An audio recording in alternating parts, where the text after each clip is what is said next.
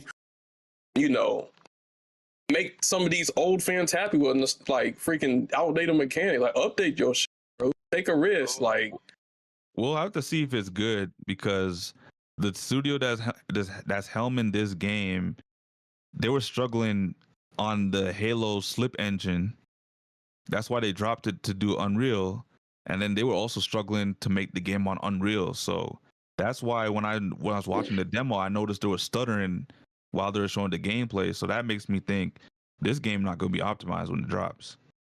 Yeah, I think the optimization might be like its biggest hill it gotta go over. Yeah, it's one thing about Halo. It's always been optimized, regardless if it feels like regardless if the game feels limited. It's always been optimized. This might be the worst. Halo's gonna make us way back. Just like Battlefield's has its better and worse games. Call of Duty's had its better or worse games. Halo's had its, but they're gonna come out with another one, and it being on PlayStation 5, maybe the PlayStation 6, the next Xbox. Like, yeah, that's gonna be dope. So I'm excited for the potential. So hopefully they don't just stick to Halo Infinite and then try to update it with its outdated. That's the thing. Like, I don't know. You can't just make a game because eventually your technology game or the graphics or whatever is gonna be outdated. That'd be like if they can't. Oh, in the Xbox 360 days, we're gonna make a live service Halo game. We're just gonna. What's DC game online? DC Online or something like that? DC Universe Online. That shit is trash. It's so outdated, but the servers keep running. PS3, bro. Yeah, bro. We and you talk about PS4 players, man. Those PS3 players been eating, bro. Oh my god, let it go. So they're like, I don't need to drop my console to go to the PS4 yet. And they be trying to make new anime characters in that.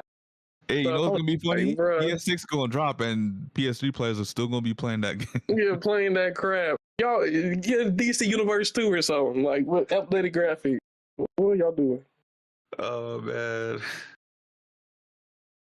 Okay. But yeah. Well, hey, man, shout out to Halo being on the PlayStation. I just really hope they can hammer out the optimization issues. You know, it's not releasing now, but you know, they still have time. Wait, so when is it releasing? 2027, I think. See, honestly, this is where Nintendo's messing up. Because just like Sammy said, the reason he's not buying Kirby Air Ride, buying a $500 console. Now with Halo, you don't have to if you already have a PlayStation, guess what? Now all you gotta do is buy the game. You got it. Now you're in the Halo freaking community. So this is good. Obviously, I've been on both consoles. Xbox, I had an Xbox 360. I was Team Xbox. I got PlayStation 4, PlayStation 5, Team PlayStation. End of the day, I don't care about none of that. All I care about is, can I play the game I want to play on the console that I have? Like, I don't care if I only have to play Halo on Xbox. Like, I don't give a damn as long as I can play it. Is that not how PC players feel? They can play any game. Why can't we? That's why I'm excited for this new Xbox, because essentially I could play any game I want. Yeah, so console war dying is good. Nintendo's just the last freaking whole. Nintendo is like that. The last. Y'all see that? There was like some Japanese dude, and it was after like World War II, and he still thought World War II was going on, and he was like the jungles of the Philippines or something. They found him like 40 years. That's kind of how Nintendo is. They just holding on to the console exclusivity type crap. Let it go. Okay. Well, hey, man, looking forward to. Well, I could care less about the Halo thing. I'm not gonna be. You ever played Halo? I have played Halo before. You're not into Halo? I've had fun with Halo. Could care less. You saw the demo and you was like, nah, you don't care? I like it. I want to see what happens between Cortana and Chief and the Covenant and the Forerunners. Master Chiefs? Neto said, Caleb just saying words. I don't know what none of that means. I am happy for everybody on PlayStation that is looking forward to Halo, though. Hopefully it's not another Gears of War situation. But what happened with Gears? Apparently a lot of people, they not fucking with the Gears that's on PlayStation. Damn. I forgot what was the reason why, but apparently it's not. There's some like problems going on or something, or some people might feel like it was like made lazily or something. Well, based on the stuttering from this demo, they better get that right. Otherwise, when you're making a remake, you're kind of being lazy. Instead of making a new game, let's just remake something that was already like Last of Us. We never gonna let Last of Us down. We keep roasting Last of Us. From what I heard, every time a new studio had taken over the helm of Halo, they always started remaking the old games. Before they gotta quit doing that. There's been like 5 Master Chief collections. Stop that shit. Just make a new game. We don't need to Master Chief Collection Ultra. Like what was that game played as a human in the Halo? What was that game? It wasn't like Halo 1, 2, 3, 4. You played it Halo ODST. Make an ODST 2 or something. Like, there's so much they could do instead of just doing Master Chief Collection remake. I think the reason why they do that is to see whether the studio is good enough to make Halo games. Because who's to say they do that? That game is trash. Because we already seen stuttering from this remake already, or this remaster, whatever you want to call it. But yeah, so I'm excited. That's pretty much. I ain't about Halo. I'm Team Halo, Call of Duty, Lego. Maybe Halo Battle Royale. I think at one point they were trying to do. They were going to do a Battle Royale and they canceled it. It was supposed to be an Infinite. That would have been crazy. But then it just would have been on Xbox. See, if you want a Battle Royale, it's got to be on. Halo, are you going to be getting this Halo game? Yes, and I will be playing it on PlayStation. Okay. It'd be cool to replay throughout the whole story in the game from the first game. Wait, with like so modern is this day also graphics. coming out on Xbox? Yeah. Yes, Xbox and PlayStation. So I'll be playing and PC. So I'll be playing this on PlayStation. Wait, so is this gonna have multiplayer? Yep. I think so. Because I heard this was just a campaign. I think this is just a campaign. Hey, I'm still playing. Like I said, I care about games. I like Halo is one of those games that actually has a good campaign. Like you compare Halo's campaign to Call of Duty. The trailer didn't look that good. I don't know. That's the trailer. I've actually seen people. I watched the dude Green Skull. He's a Halo content creator, and he got the game early. He played it, and it looked fine. So the trailer might have been one thing. Sometimes trailers show early footage and stuff. Was that the final build? Yeah, they give these people early access and stuff. Well, I'm saying, when did this game come out? Because Sammy said it's not out yet. 27. Yeah, this game ain't coming out. I know, and I'm saying that somebody, the YouTubers or content creators, stuff. So he's one of the people that got his hands on early, and from the gameplay he showed, it looked good. Wait, how did he show a gameplay of the game? Isn't there like no embargo? Bro, they want to get hype. Sometimes they let content creators show off. I don't know, man. That's the time. Are we not in that time? It's all about getting early access. People pay for early access. Content creators get early access months before the game comes out and stuff. Regardless, I hope that when it comes out, it's gonna be good. We never want games to come out not good. It's something to look forward to. I'm not, gonna be playing it, but just because I'm not gonna be playing it doesn't mean other people aren't gonna be playing it. I'm pretty sure. Yeah, imagine if somebody only played games according to what Nano likes. Mm-hmm. Damn. So it's. I definitely, like I said, I definitely want it to be working and whatnot. So, I guess, was there anything else? Did we cover everything? Yeah. Yeah. Okay. Well, I guess Mr. Caleb, any final thoughts? You know what I'm saying? The ace of Air Ride is here. Nah, I don't know. I gotta figure something out for Kirby Air Ride. But yeah, man. Good episode. We got some good matches coming up for the World Cup, so curious to see how that goes. We go crazy. So make sure y'all stay tuned for that. The Speedster is back. Watch. But yeah, that's all I got. Oh, wait. One last. I was about to hit Legend 1, so I'll be streaming that tomorrow. But yeah. Okay. Well, I guess for me, we already know. Expedition 33 Game of the Year. We getting close, man. We are getting close. Well, we got about like a month and a half until the Video Game Awards. So that's gonna be special, man. So I can't wait. And it feels like we in another JRPG golden era right now, man. So shout out to all my JRPG, fanatics out there. We eating good, man. We good. That's you and Angel. I know I'm a bit new, so I can't really. I don't know, man. It sounds like Angel ain't been playing a whole bunch of JRPGs lately. So yeah, you're saying I've been playing more than him? I'm playing what? So I don't. Well, I don't know. I know both of y'all played Expedition. Yeah, I play single player games. It's just I don't play all of them.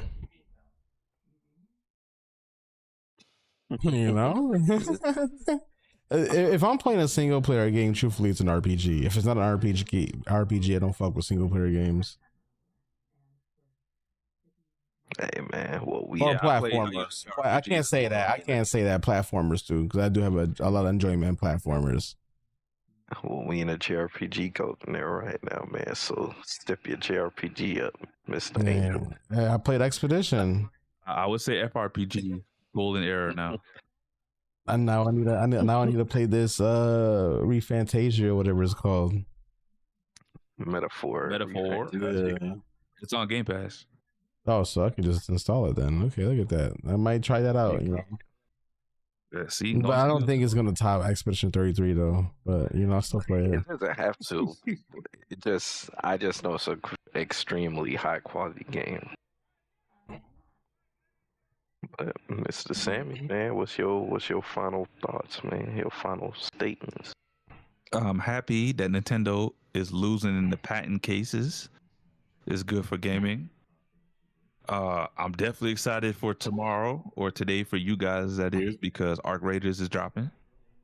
It's dropping in 3 hours for you guys, and it's dropping in 5 hours for me. So I'm excited about that. Gonna be streaming it later today. So if you want to catch it, you can catch it when it goes live. Also, if you want to play with me, just let me know. Pause. I'm gonna post in the Discord for the CrashOut server. But yeah, definitely waiting on the new festivals for Sonic this month as well. And yeah, I think gaming is in a good place this year, apart from Nintendo. But yeah, that's facts, man. That's facts. Well, hey, man, I guess Mr. Angel, man, you could send us off. Wait, you didn't say anything, or Caleb did? What you mean? Yeah. Wait, Caleb. Oh, he did? Shit, Yeah. my bad. This man, Sammy, he was the program.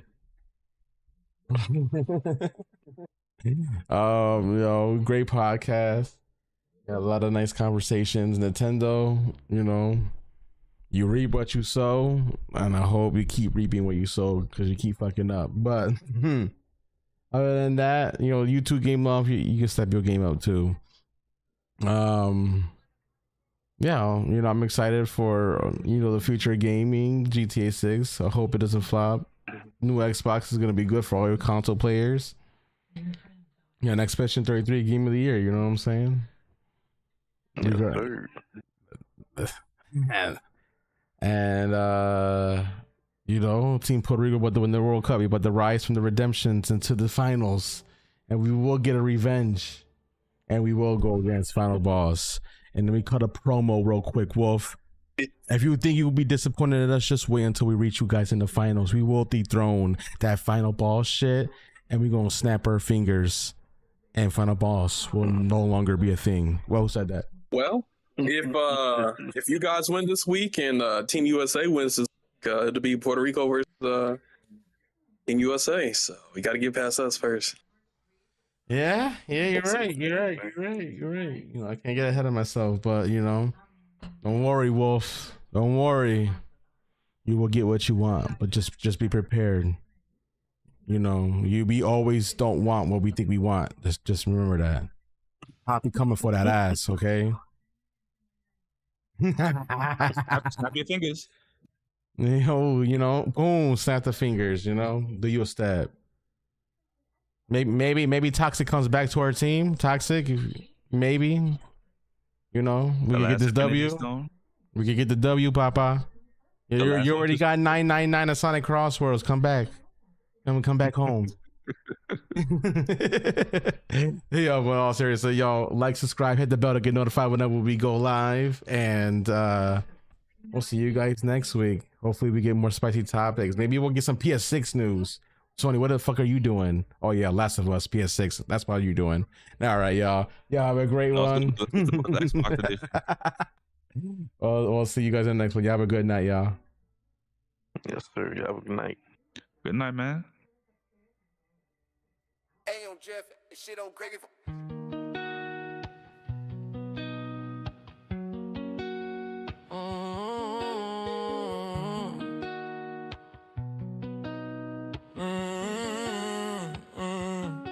Yeah.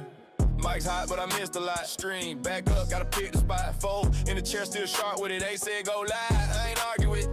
We was running like pit lane crew. Low tall, big fat, tight view. Angel, flow, nano, real steel. Sammy build frames, Caleb tail wheel. Did it start with a spark? Maybe. Now it takes whole weight like daily. No ranch, no noise, just balance. Receipts in glass, that's talent. Guests come through, got proof on deck. Timestamp clean, we don't gotta check. Chat go wild like a launch hit, but we clear the line, let the point just sit. Crash out, tap in, what did I miss? Name in the mix, who talk like this? Take with no spine, we don't dismiss. We just let truth do flips. Like, crash out, tap in, what did I miss? Same fold locked in, clip 2 crisp. Run that back, if the quote don't hit. It's all in the cut, not tricks. Scope got bigger, we're bound to grow. Talk talking patches, titles, even shows, creators, wild views hit highs. But what's a climb if the bass don't last? Got trap all plays, fake nets. Told y'all straight, don't chase those bets. Wrestle nights, promos heat. We break cadence like we edit beats. Film take hold, with lingers twice. What flops on a rewind, loo that slice. Hardware rumors, now we split them. Price specs leaks, we don't just hit them.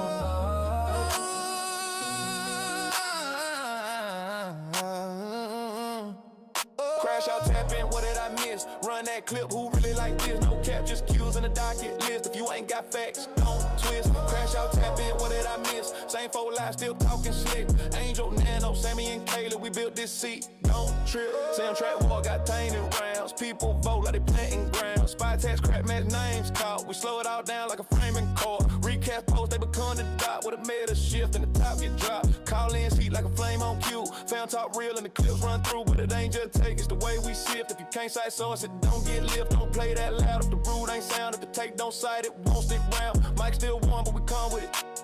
Crash outs where the con gets lit. Crash out, tap in, what did I miss? Same 4 chairs, same heat, same twist. Talk got depth, don't need no skits. We don't chase hype, we fix. Crash out, tap in, what did I miss? Said it once, might say it again. If the quote don't hold it, don't make print. Cut through noise, that's it.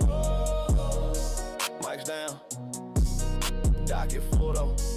Next run already locked in. See it. Crash out. Same time. Same time.